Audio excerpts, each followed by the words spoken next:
Hi, this is Rabbi Chaim Coffman holding by our 30th, that's right, 3-0, big 3-0, holding by the 30th video in the Torah portion of the week. We're holding by Parshas Kedoshim, a real packed parsha, a lot of things going on.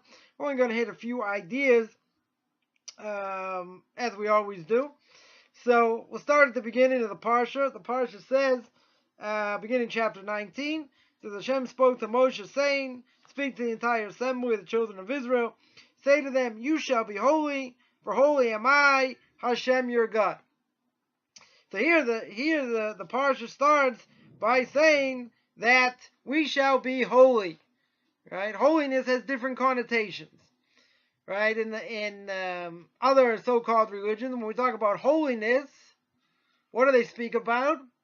They speak about being separate from this world. Right? You got the monks, for instance, that are separate. You know, they live in their own enclave, so to speak. Priests, they don't marry. Right? They're separate, so to speak. Judaism says no. Judaism says that when we talk about holiness, it means sanctify the physical. Right? We're going to speak in detail about this. The Torah here says that you shall be holy. What does that mean? What is it referring to? So there's a difference of opinion between Rashi and the Ramban.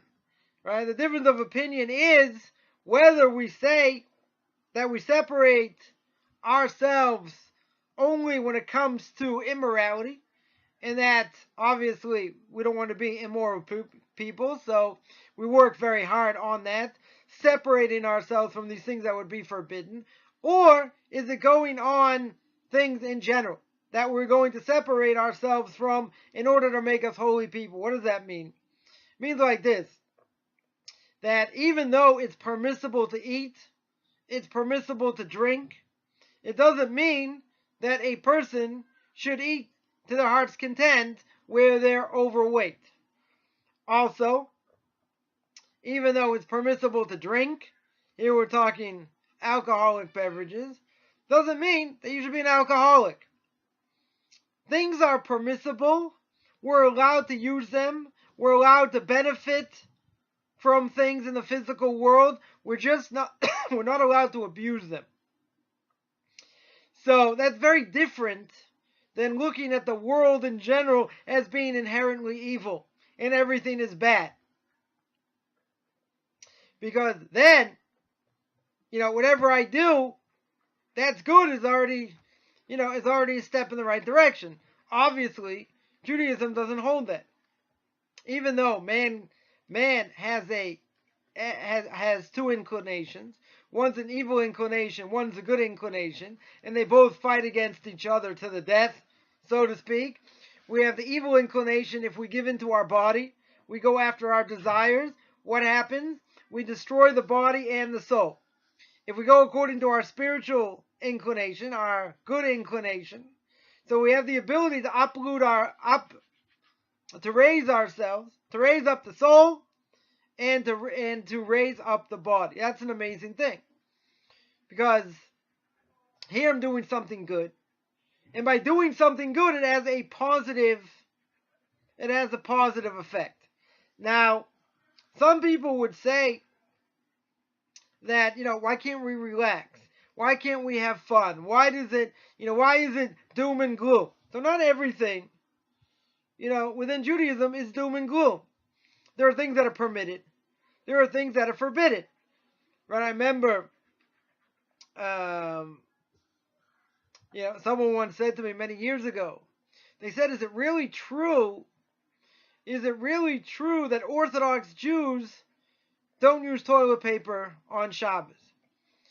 So, me being the only one representing Torah where I was, so I said, yes, it's true. Orthodox Jews do not use they don't rip toilet paper on Shabbos. So then the question came back, so what do they do? So I said, well, either you can rip toilet paper before Shabbos, or you can use tissues. Now, as long as the tissues are not attached together, as long as one comes up, another one comes up, as long as they're not attached, that's fine. But I didn't go into this detail, but using tissues is fine. That's another alternative. And the person's like, ew! Like, use tissues? Like, like almost that's, it's not sanitary. To use tissues. I said, you ever been to India? I said, many people don't shake an Indian's left hand. There's a good reason, right? You go to a toilet in India, there's a hole in the ground, and there's a thing of water on the side, right? You figure out the rest.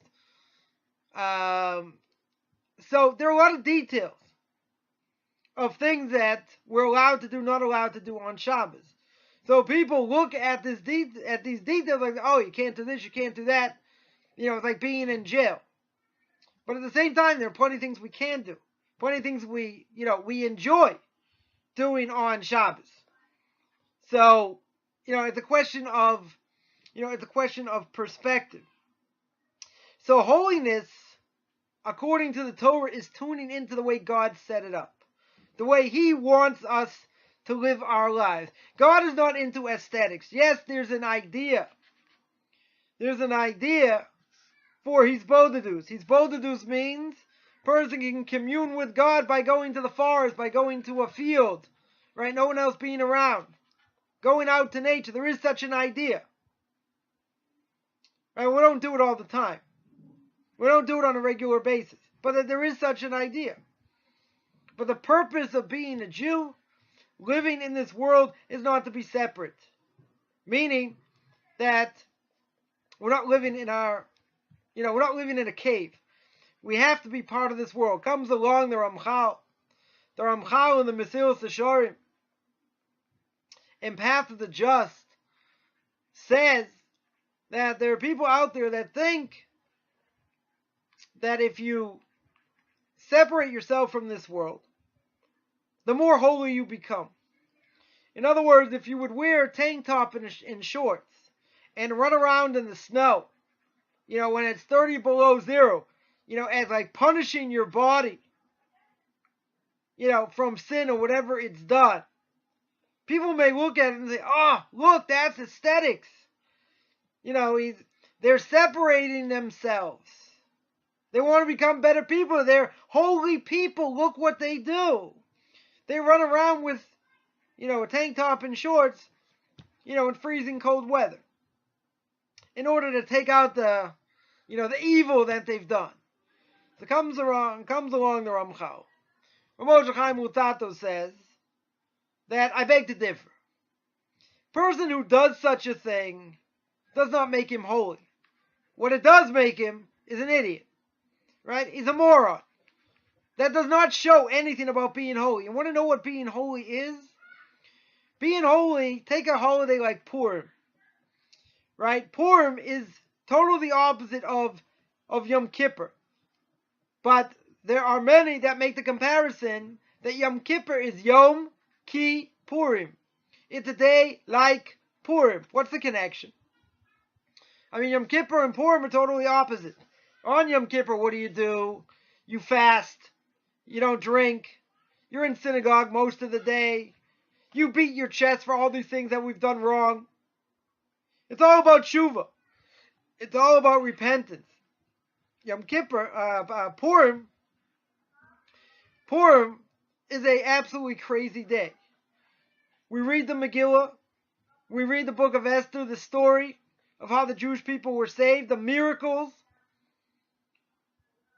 of how the Jewish people were saved, even though the miracles were not revealed. Right? The only book God's name is not mentioned. It's God's hiddenness, but God's there the entire time. Right? Take a look at my video on Purim. Spoke about that. The idea on Purim, right? Besides hearing the book of Esther, we give matanos le'avyonim. We give gifts to the poor, i.e. money. We also give shalach manos. We give food baskets, things to our friends to bring about friendship. And then when you're busy, after you're busy doing all that, then you have your festive meal. Right now, at the festive meal, anyone who's been in a Purim Suda, has been in a Purim meal, knows there's a lot of craziness that goes on. Right? There's probably loud music, people are drinking. So, things can get out of hand a little bit. Hopefully it's done for the sake of heaven. We don't have any issues with that. Be that as it may, what are you doing? So, if you're saying words of Torah, and you're trying to be as close to God as possible, and this is the way how to do it, this is what the rabbis tell us to do, so that's an amazing thing. If other things are coming out of your mouth, then you're not allowed to drink. Right? You're not allowed to be obnoxious, say things, it should be done for the sake of heaven. Right? The whole wisdom exactly how to drink as well. The idea is that you have this festive meal. You have all this craziness goes on, and what are you doing? What you're doing, to the best of your ability, is sanctifying God's name.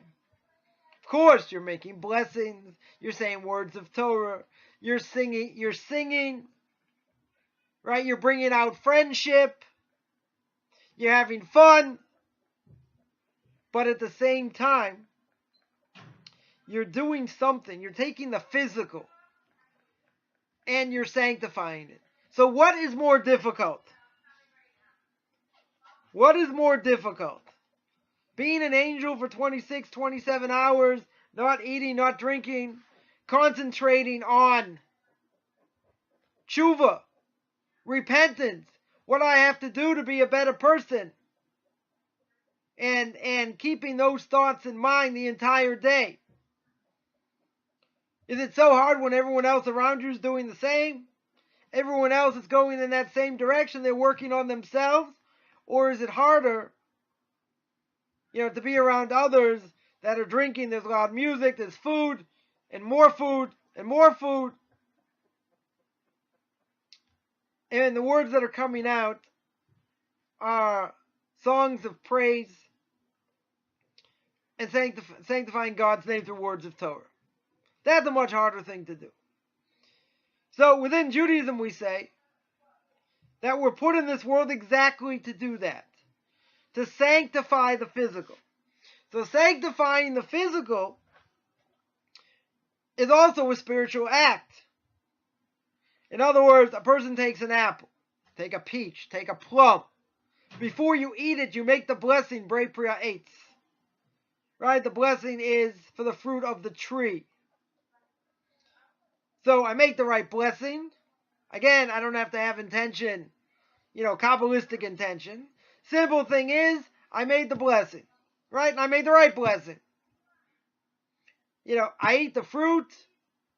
Commentaries tell us that when we make the right blessing, we do the right thing.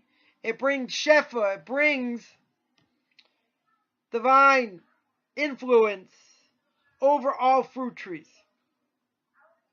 Now, we don't necessarily see that. We don't see that I just made a blessing over an apple and, some apple orchard is like now going bananas. No pun intended. Right? It's growing and things are, and there are plenty of apples out there and other foods, wherever we make the blessing on, that we eat. We don't necessarily see that, but there's a spiritual reality. Again, physical act, spiritual ramifications. If I do the wrong thing spiritually, that has negative connotations. So you got positive and negative connotations.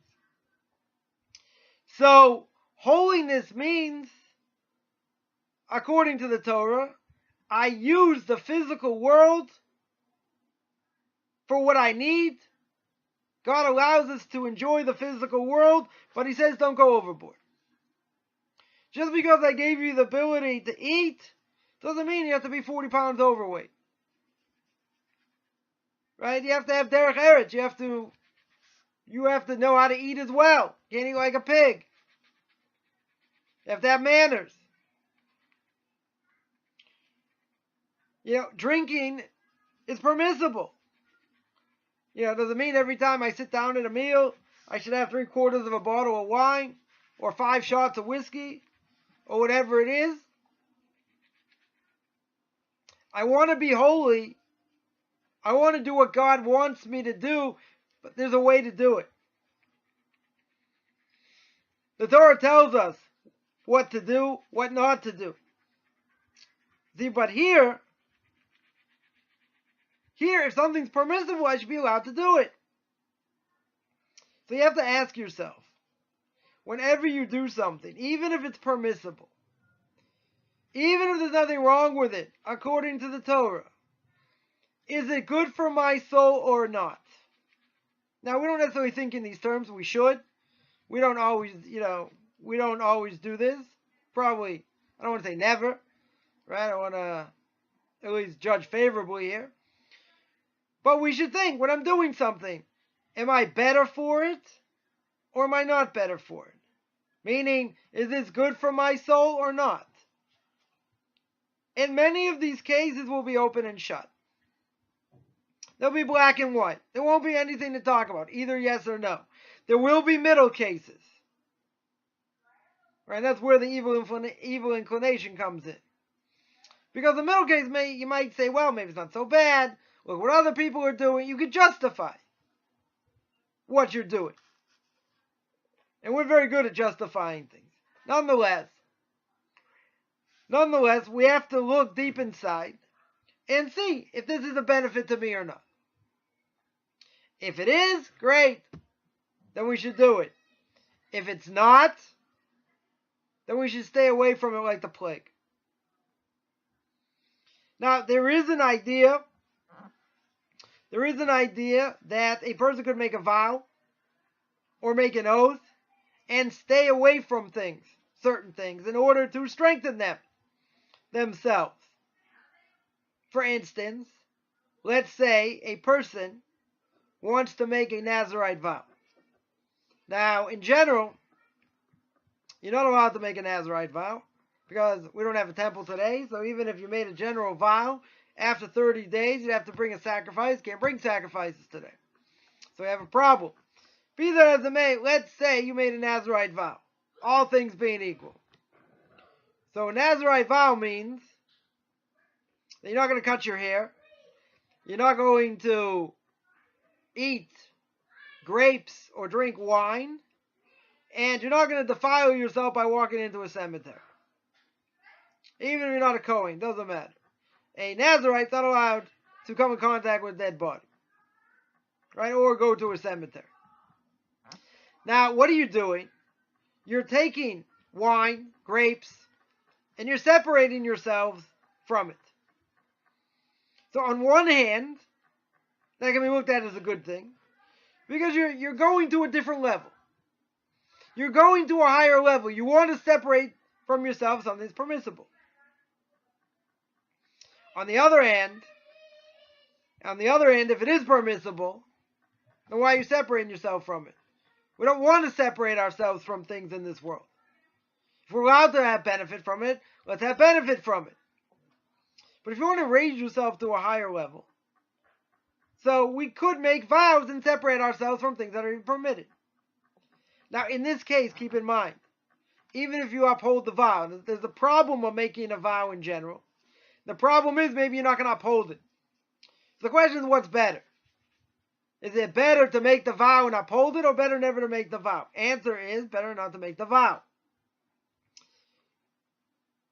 So according to the Talmud, even if you do uphold the vow, upholding the vow, you're still called a sinner.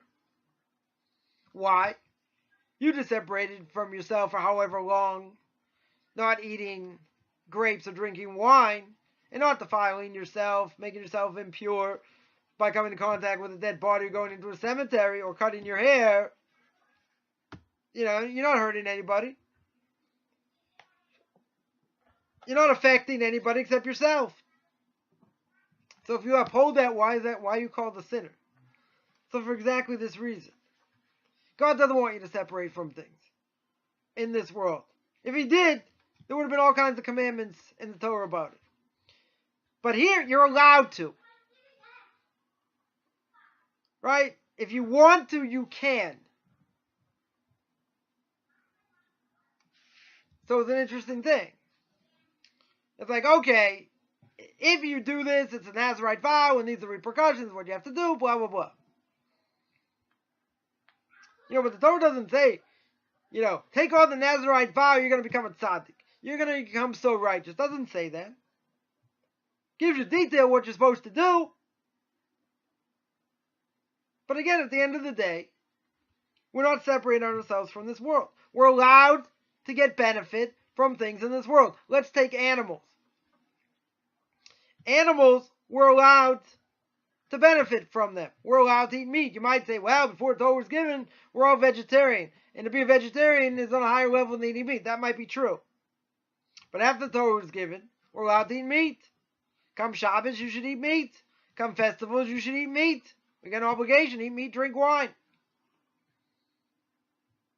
Right, we're not going to go into vegetarianism at the moment. But eating meat was permitted. So, not only is eating meat permitted, but we're allowed to use animals for our own usage as long as we don't abuse them. So, therefore, we can use animals for scientific experimentation to cure disease. Right? We can use animals for that. That's not abuse. I mean, animal rights activists may say it is, but according to the Torah, it's not abuse. It's not a problem. Because we're not abusing animals. We're using them to help man. So there's a benefit. You're helping man. What about, when we speak about animals, are we allowed to hunt animals? So the famous response by the Noda B'Yehuda, and Noda B'Yehuda says it's not a Jewish thing to do. Right? It could be under, it could be under the category of Tsar Rabbi Chaim, because the animals to suffer. But it comes out, it's not a Jewish thing to do, to trap animals. Right? Or to hunt. To hunt animals. So it's not good for our soul. Right? That's something that, you could say, well, is it good for me? Is it bad for me? What am I doing? Right? You're scaring the wits out of animals, trying to kill them. That's probably not a good thing. I mean, we're allowed to kill animals to eat them.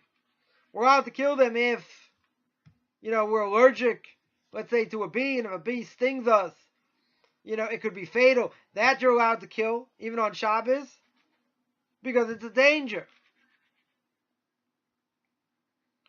So therefore, we have to look at each case, and see how it applies. In general terms, if animals are for our own usage, so fine, we can do what we want as long as we don't abuse them. So the way the Torah looks at holiness is radically different than other so-called religions. Because to be holy in other religions, that means you're celibate. That means you don't get married. You don't raise kids. Right? You take on that,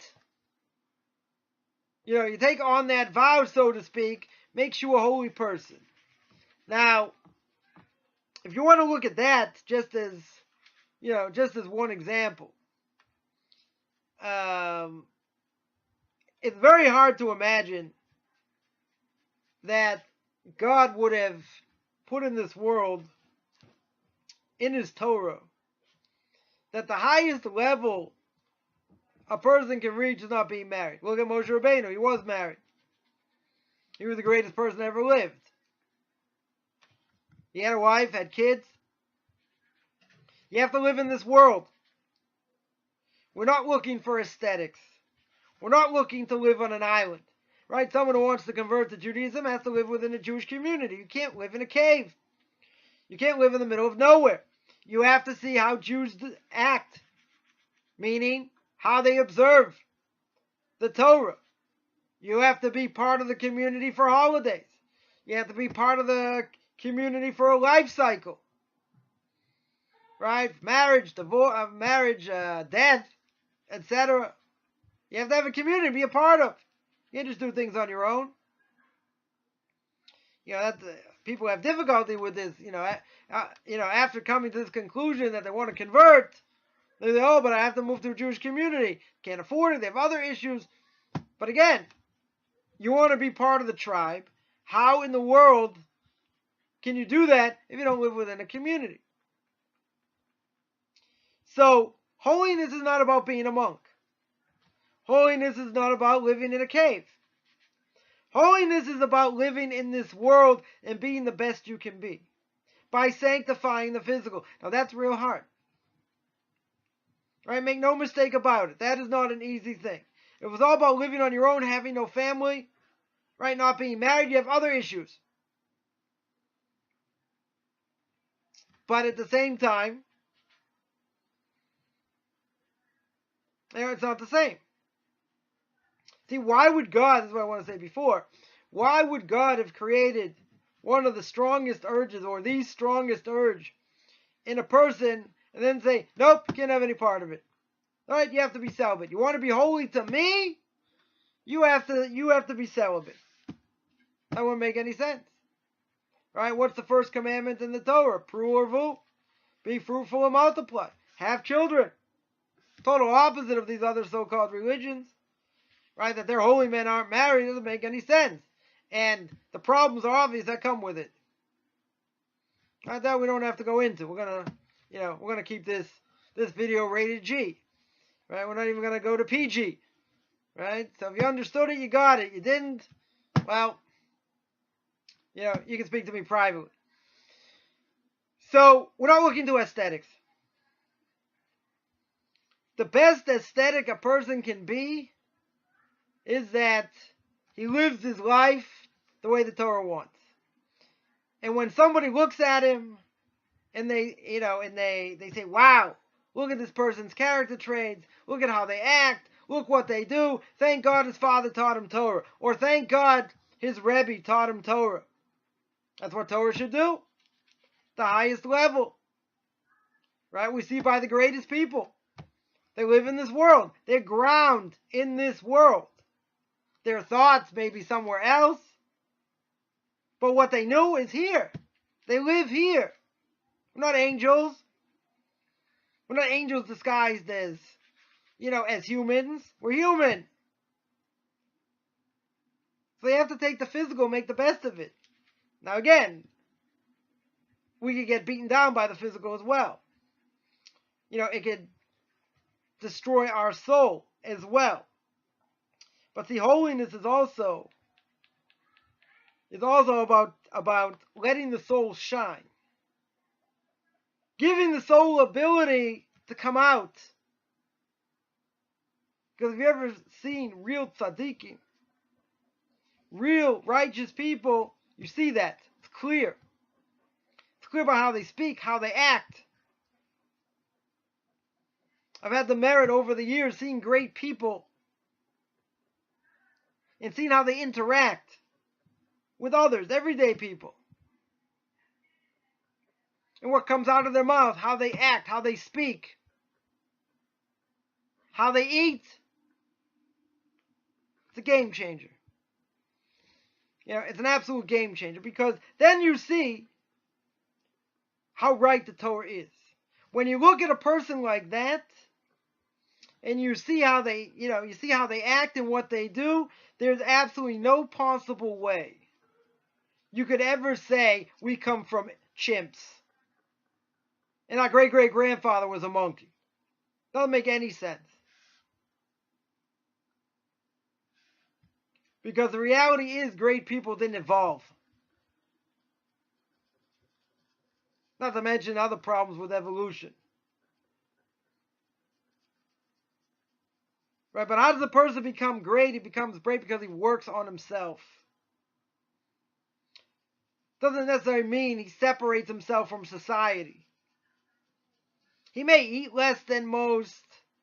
He may do things not to get as much benefit from this world because he's afraid if he gets too much benefit, then what is, the negative effect it may have on them. Because they want to be extra careful. Because once the Yetzer Hara comes in, and the evil inclination sets in, it's very hard to fight it. Explain to someone, for instance, what it's like to eat ice cream and they don't know what ice cream is. You'll say, well, if he eats ice cream once, he's going to have this desire to always eat ice cream and they'll be 50 pounds overweight and all this. No. But keep in mind also, there are certain things in food that stimulate the person not to just eat one, right? Like a Vlasic pickle, right? You can't eat more than one. or potato chips. You can't eat more than one. There's something in there. There's something in there that causes our desire even more. They might say, well, okay, if that's true, I'll never eat potato chips. I'll never eat, whatever. But we live in this world. So living in this world means we have to work at that.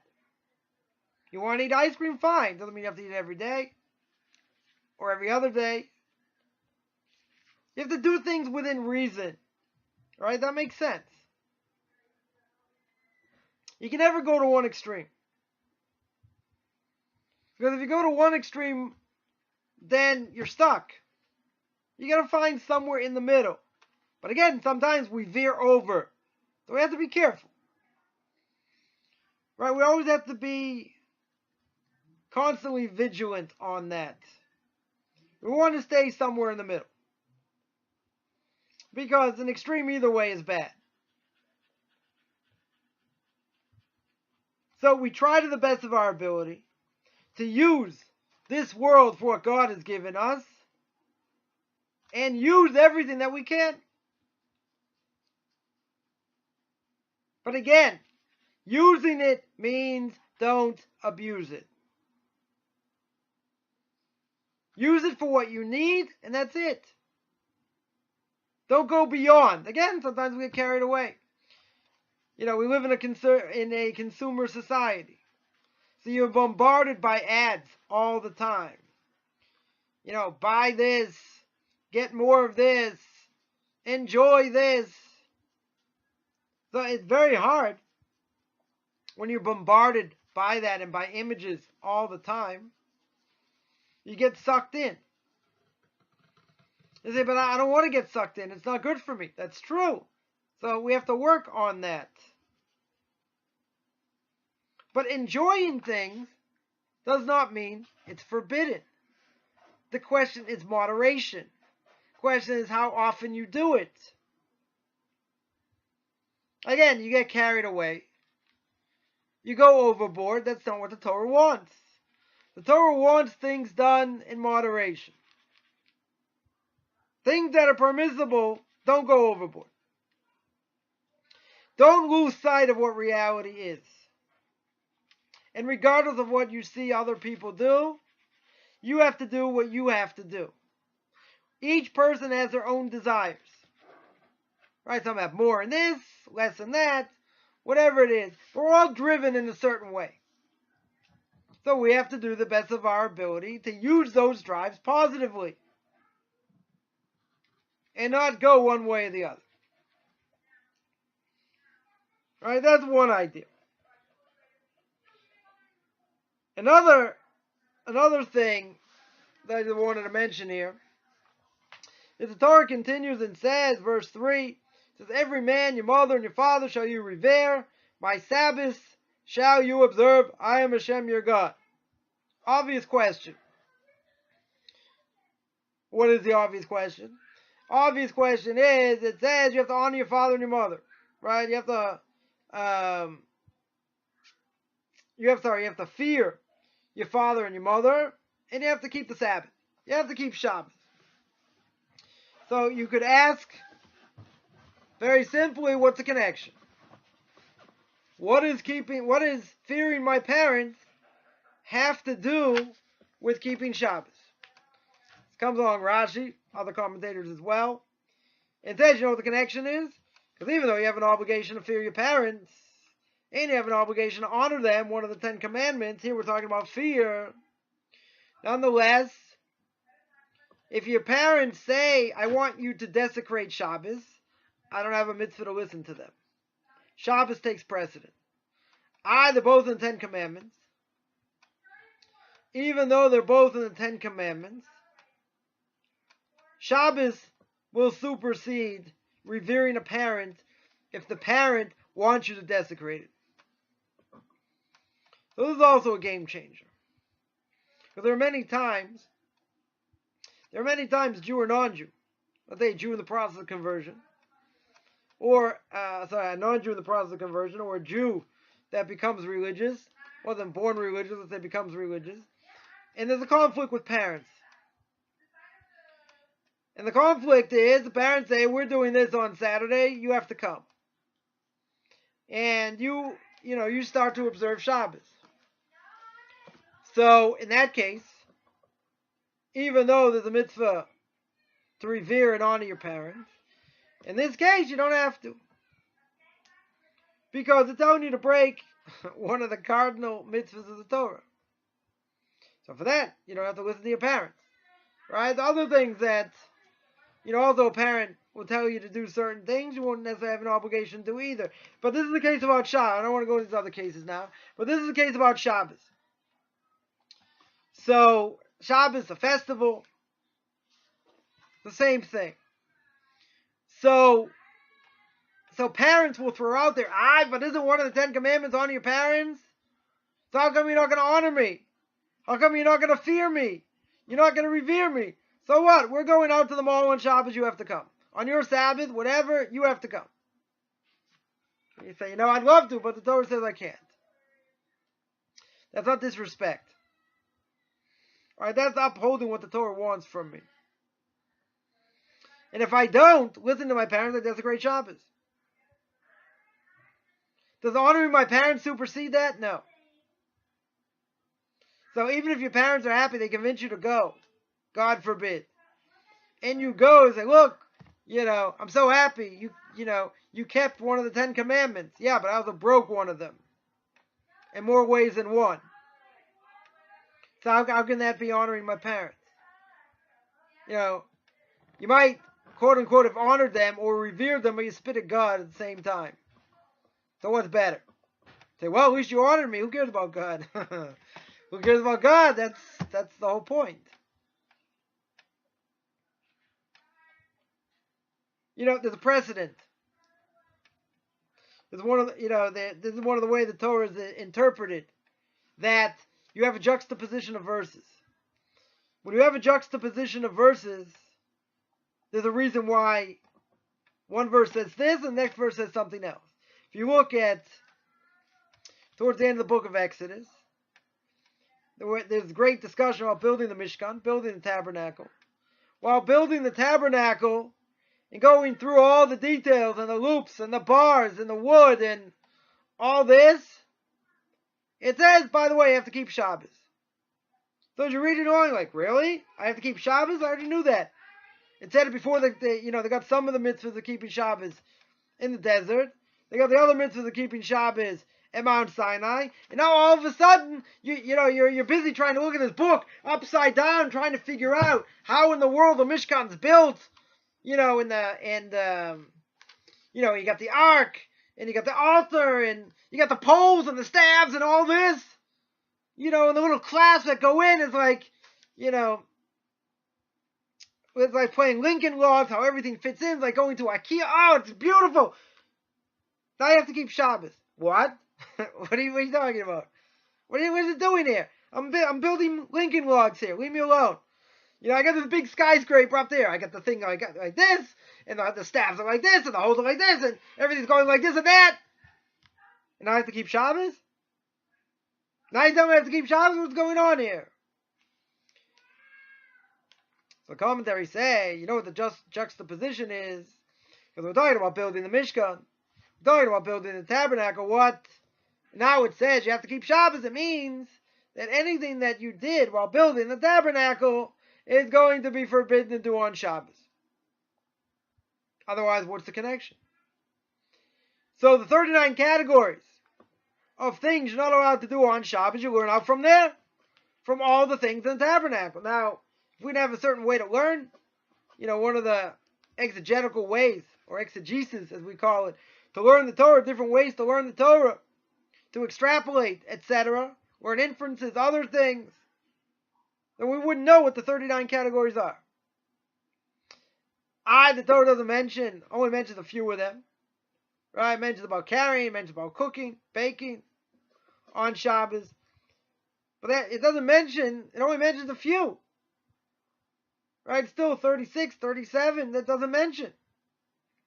Obviously, it's why you need an oral tradition to tell you what they are. Otherwise, you're liable for a death penalty. You wouldn't know what to do. So, So it's a way of understanding what the Torah wants. Obviously, you have to be pretty great to be able to, come up with that. And the Jews have been keeping Shabbos, for thousands of years.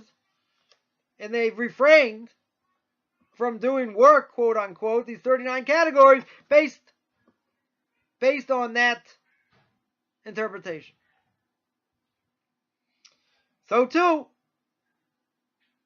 we have a connection to the verses here. I wouldn't have necessarily thought so. Right, just because it says you have to honor your father and I have to keep Shabbos, you have to figure out what's the connection. Right? When you have a juxtaposition of verses, there's a connection. They're not just haphazardly thrown together.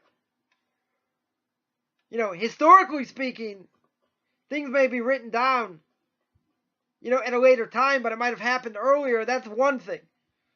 That's history.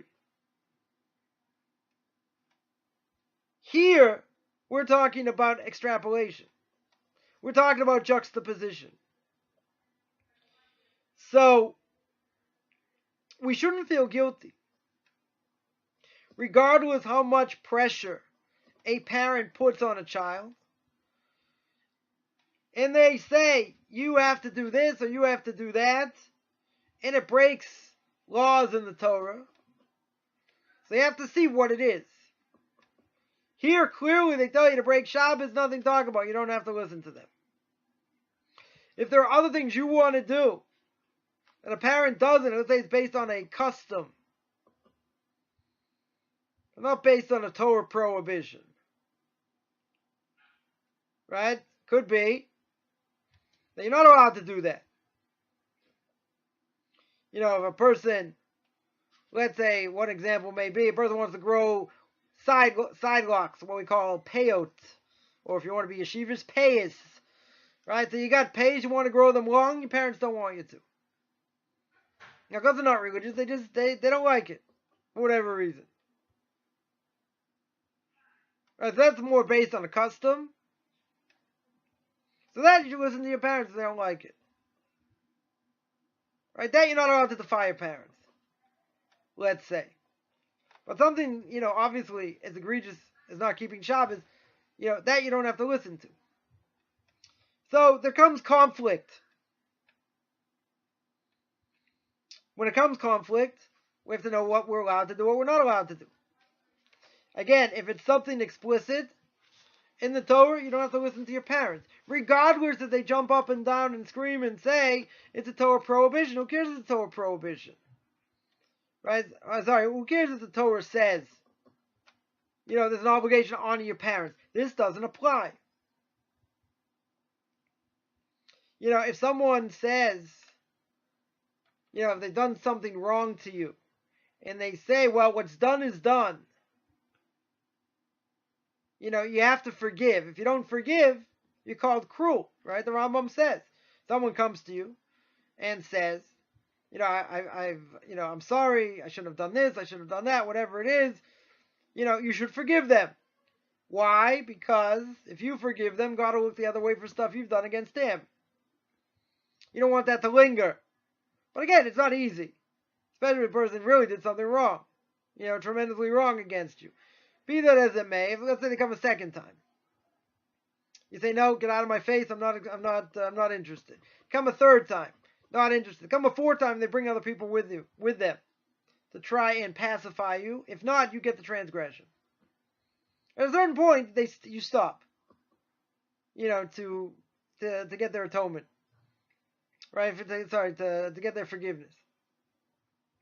Now, what happens? Someone throws that at you and says, look what the Rambam says.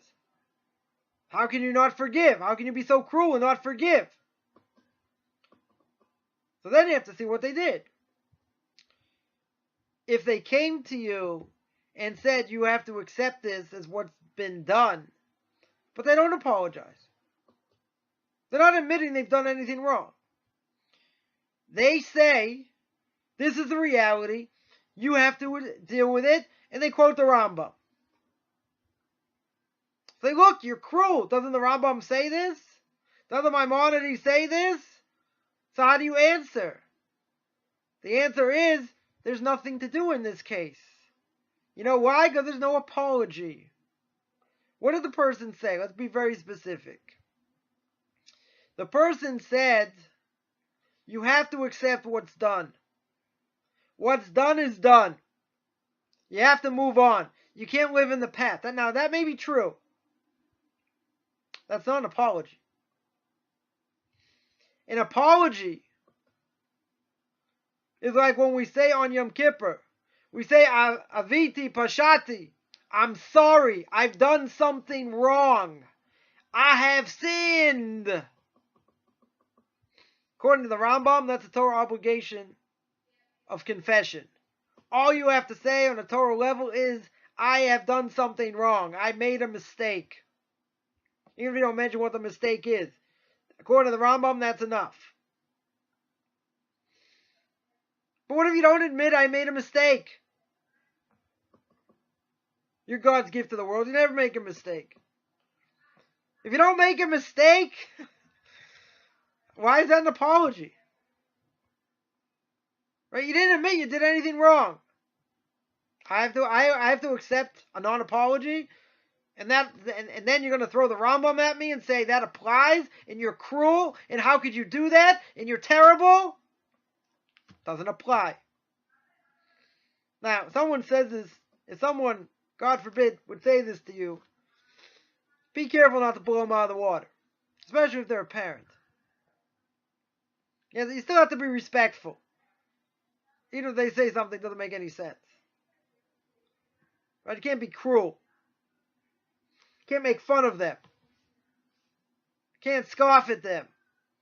Even if they say something wrong, you can't say you're wrong. You have to say, well, I think the Rambam says like this. And I think this says like, the Torah says like that. That proves that they're wrong, but you're not saying it. Right? There's a way how to do it. Right? We're not going to speak now about the laws of honoring parents. So, if something like this comes up, that's what you answer if there's no apology. If there's no apology, the whole thing changes. Then you should forgive, if possible. Not easy, but you should. But make no mistake, if there's no apology, you have no obligation. It's like someone throws a statement at you. What do you say? Oh. And then they throw another statement at you, more obnoxious. And you say, oh. They say, why do you keep saying oh? Is it because you're not asking me a question? You're giving me an answer.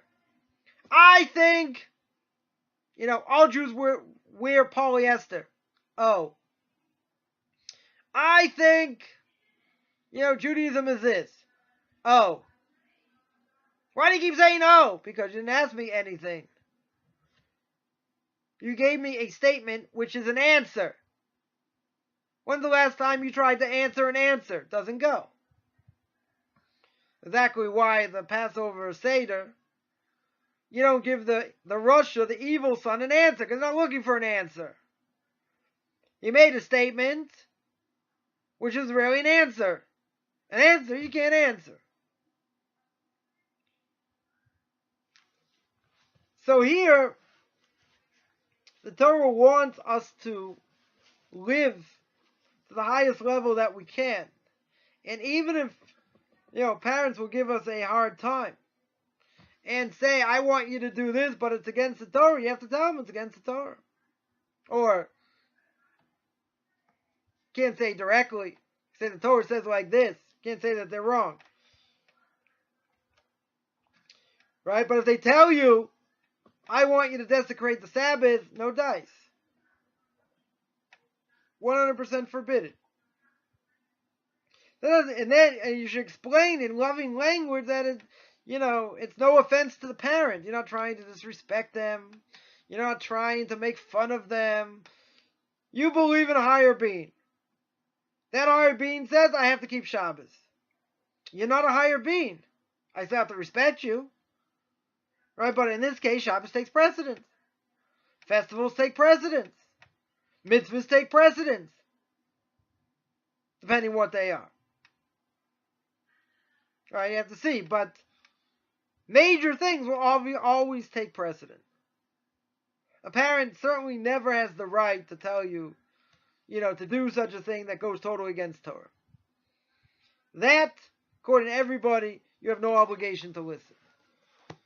And again, it doesn't mean that we're disrespecting parents. We're upholding the Torah. They may look at it that way.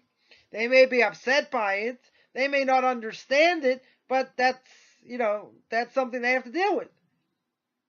That doesn't have anything to do with us. We're trying to live our lives the best way possible, to be holy people, to do what God wants us to do. And if they throw that wrench out there, let it be thrown. But you have to tell them this is what the Torah says. The Torah says I don't have an obligation. It has nothing to do with not honoring you. So I also give conversion classes. Anyone interested, take a look at my Facebook fan page, Beyond Orthodox Conversion to Judaism. I also have a blog, Orthodox Conversion, orthodoxconversion.com. I also have a class in Derech Hashem, the way of God, talks about purpose of a Jew in the world, and why God created the world, man's purpose, the nations, what their purpose is, prophecy, divine providence. Very interesting book that we're going through once a week. Also, if you don't want to convert, I also have classes for Noahides. And anyone who wants to contact me, feel free to contact me at rabbichaimcoffman@gmail.com, RABBICHAIMCOFFMAN.com. Everyone have a great Shabbos.